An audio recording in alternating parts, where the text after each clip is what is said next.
Hi everybody, this is Matt. Thanks for watching and welcome back. Well, several of you have written me and said, Matt, what can I do to improve my trigger press? Because sometimes the rounds just don't go where I want to when I go to the range. Well, you know what, that's a really good question.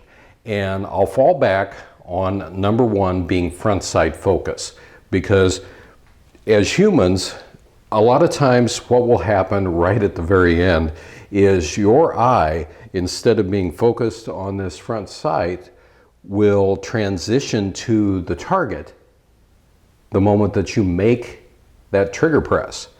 And that can cause your shots to go high, go low, but typically what you're going to see is you're going to see them coming down, off low and to the left or off low and to the right, depending on which hand you're shooting with. For a lefty like myself, it tends to be low and to the right. It's just a nice little string. And yes, that can be caused by flinching. I understand that. But a lot of times it is just simply in that whole trigger prep cycle. And one of the best ways that I can kind of describe that is with a revolver. If you take a double action revolver such as this, and instead of basically cheating and going ahead and cocking it, and which takes no effort whatsoever, and you're not going to get any wiggle in that front sight when you're doing this, take it the full Monty. And if you're doing it just with one hand, you're going to really notice the difference, and you're going to see that front sight moving around through that cycle. So I'm just going to go ahead and squeeze, but I'm not looking at the front sight. And you can see how the pressure causes it to wiggle around. And you can try all you want to achieve that perfect press, but without really looking at the front sight blade, you're not going to get sick 'em. So instead, we can come up like this, and what do we end up with if we're really looking at that front sight? And we come all the way through that trigger pull. A lot more stable. So how does that apply to a polymer pistol? A polymer pistol like this Glock, a lot of times you're going to see firearm instructors that will say, okay, we're going to take up the slack. So they'll call slack, which means that you come to about here.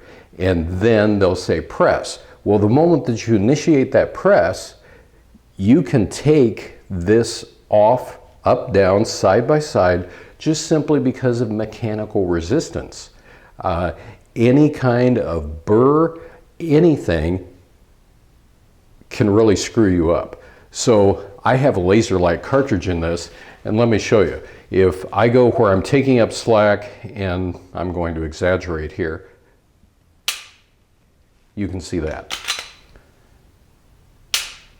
You can see that little, well, exaggerated deviation. Now, if you come here and you do a really, really super slow press, you notice it didn't wiggle around as much. But here's my tip. My tip that you can try at the range, and just do it with 10 or 20 rounds and see how it works for you. But first of all, do dry fire practice at home. I want you to concentrate just on that front sight post. And instead of taking up the slack, go ahead and do the entire cycle. So only look at that front sight, and the moment that you're dedicated to getting that shot off at the range, do it like this. Do not take up the slack. Just simply watch that front sight post, and once you've made that commitment that, okay, there is my target,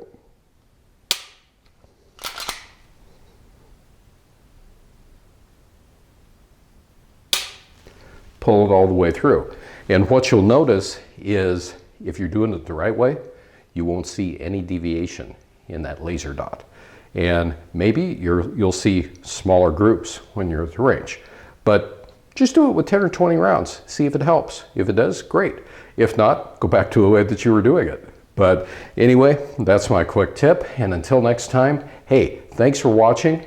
Everybody, have a good one and be safe out there.